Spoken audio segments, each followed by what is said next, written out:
आदिवासी एकता परिषद द्वारा आयोजित 32वां आदिवासी एकता सांस्कृतिक महासम्मेलन में यहाँ उपस्थित सभी वडीलगण, युवा साथी, माताएं, बहनें, सभी को मेरा उल गुलान, जय जोहार, आपकी जय, स्वकथा पितरों की जय, प्रकृति की जय और जय भील प्रदेश।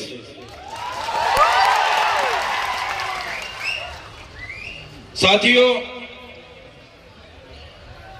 माना जाता है कि करीबन 60 लाख साल पहले मानव सभ्यता का अस्तित्व इस पृथ्वी पर हुआ।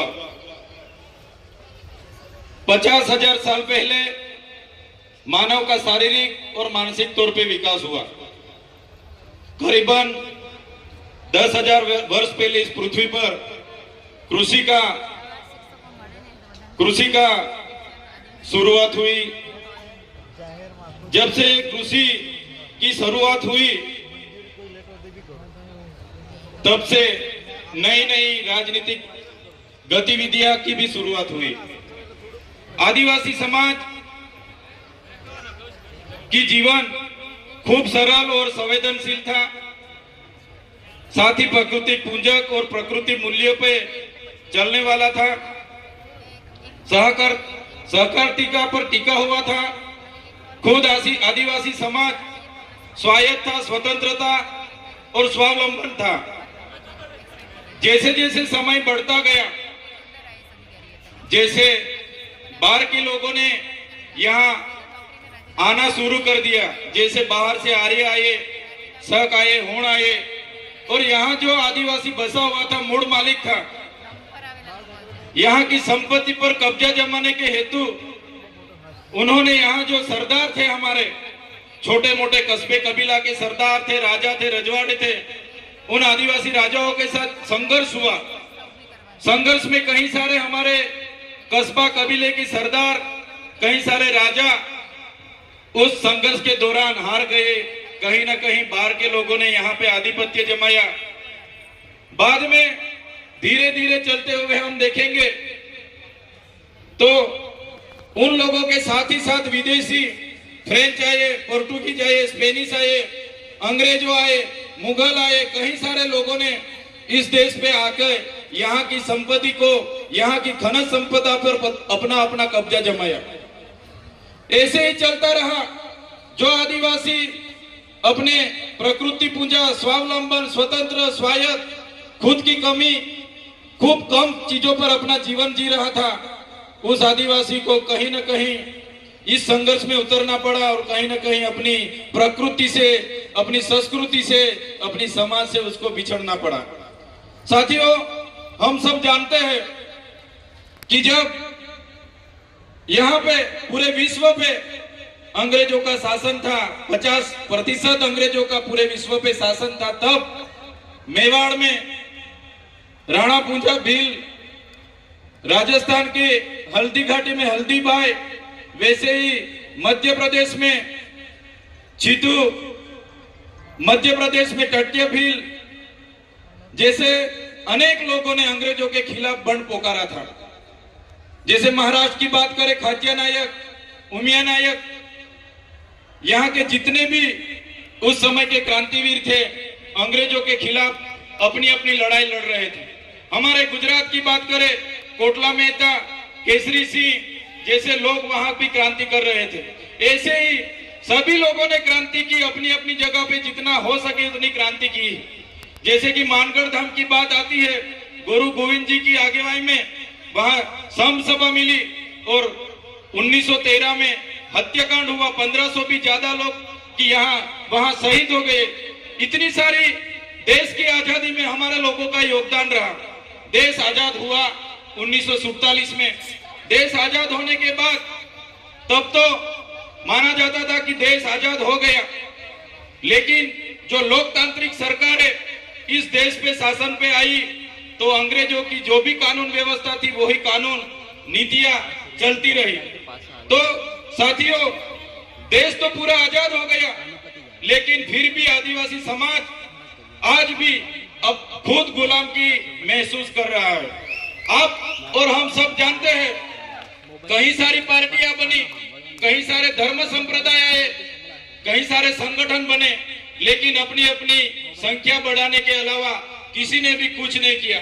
सबसे बदतर परिस्थिति इस देश में कोई किसी की होगी तो हमारे आदिवासी समाज, जो मूल निवासी समाज बोला जाता है, मूल मालिक समाज बोला जाता है, इस समाज की इस देश में हुई है।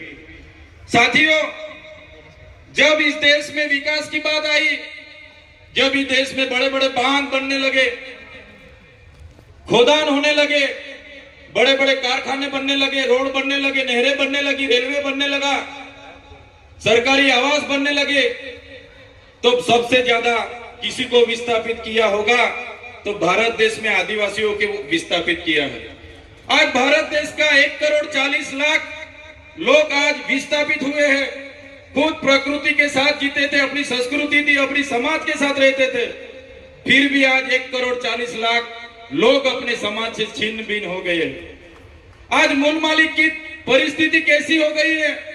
आज मूल मालिक को मजदूर बना दिया गया है। आज भारत देश की बात करें, 80% आदिवासी आज भी गरीबी रेखा के नीचे जी रहे हैं। 80% लोग आज भी गरीबी रेखा के नीचे जो जी रहे हैं वो आदिवासी है।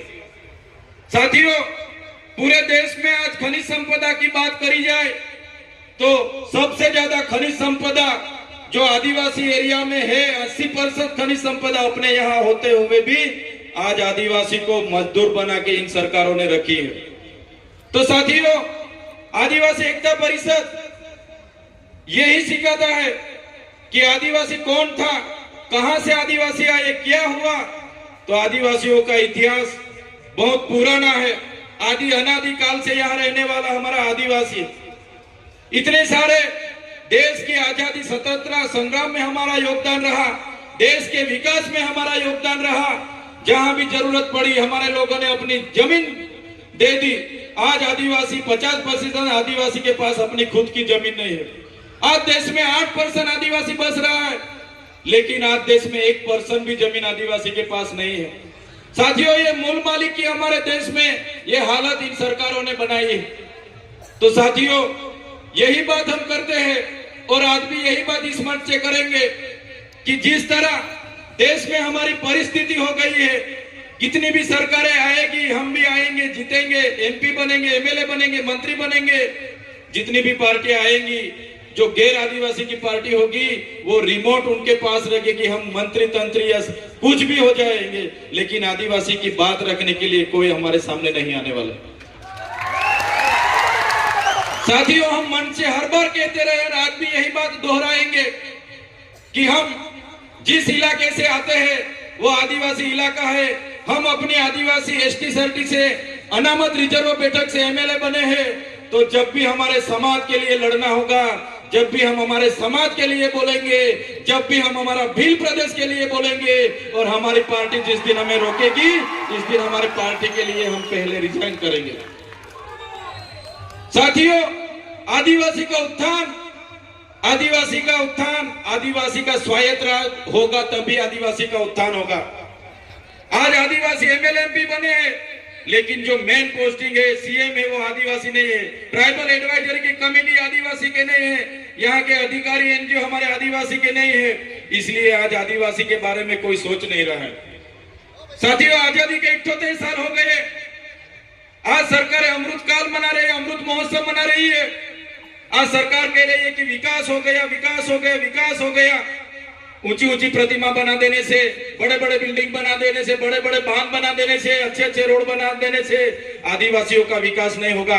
आदिवासियों का विकास तब होगा जब आदिवासियों का स्वशासन आएगा, जड़ जंगल जमीन और खनिज संपदा पर आदिवासियों का अधिकार होगा, अनुसूचित 5 लागू होगी, पैसा 1 लागू होगा, सीएम आदिवासी होगा, ट्राइबल एडवाइजरी कमेटी का आदिवासी होगा, तब आदिवासी का विकास होगा। आजादी के 78 वर्ष के बाद भी आज हम लोग हमारे एरिया में टीचर के लिए आंदोलन कर रहे हैं, सड़क के लिए आंदोलन कर रहे हैं, डॉक्टर के लिए आंदोलन कर रहे हैं, रोड रास्ते के लिए आंदोलन कर रहे हैं, पीने का पानी के लिए आंदोलन कर रहे हैं। तो कब तक आंदोलन करते रहेंगे? कब तक धरना देते रहेंगे, कब तक लड़ेंगे, जीतेंगे, जिंदाबाद मुर्दाबाद करते रहेंगे। साथियों, अभी किसी भी तरह की जिंदाबाद मुर्दाबाद करने के लिए हम तैयार नहीं है। अगर सरकार हमारा विकास करना नहीं चाहती, आने वाले दिनों में हम भील प्रदेश बना के रहेंगे, जो हमारा भील प्रदेश था, जो हमारा भील प्रदेश था। आजादी के बाद उस भील प्रदेश को महाराष्ट्र, मध्य प्रदेश, राजस्थान और गुजरात में बांट दिया है। आज भी हम लोग बॉर्डर लेस होके हमारा रोटी बेटी का व्यवहार आज भी चल रहा है। हमारी पूजा विधि, जन्म विधि, मरण विधि आज भी सेम है। आज भी हम लोग, हमारी बोली भाषा, हमारा पहरवेश, हमारा नाच गान आज भी हम सब चारों राज्यों में है। साथियों, ऐसे लड़ने का अभी टाइम नहीं है। सरकार को हम बोलना चाहते हैं, सरकार ऐसे ही करेगी। विकास के नाम पे हमको छिन्न भिन्न कर रही है, हमको बांट रही है, धर्म संप्रदाय के नाम पर बांट रही है। तो साथियों, ज्यादा टाइम नहीं लूंगा मैं, लेकिन जरूर इतना बोलूंगा सरकार को कि जिस तरह तेलुगु लोगों को तेलंगाना मिला, तमिल लोगों को तमिलनाडु मिला, मराठाओं को महाराष्ट्र मिला, गुजरातियों को गुजरात मिला, पंजाबियों को पंजाब मिला, नागा लोगों को नागालैंड मिला, झारखंडियों को झारखंड मिला, इसी तरह आने वाले दिनों में हमारे आदिवासियों को भील प्रदेश चाहिए। देश का 29वां राज्य हमको भील प्रदेश चाहिए। भील प्रदेश हम बना के रहेंगे, ये हमारा अधिकार है। संविधान ने हमको अधिकार दिया है। भाषा की तौर पे, जाति की तौर पे हमको भील प्रदेश मिलना चाहिए। मेरे तमाम बड़े बुजुर्ग, मेरे युवा साथी, मेरी माता बहनों को भी अपील करता हूं इस मंच से, आने वाले दिनों में जो आदिवासियों का विकास करना होगा तो स्वतंत्र राज चाहिए, और स्वतंत्र राज यही होगा, भील प्रदेश बनेगा तभी हमारा राज आएगा। धन्यवाद। जय जवाहर, जय आदिवासी, जय भील प्रदेश। जोरदार तालियां विधायक महोदय के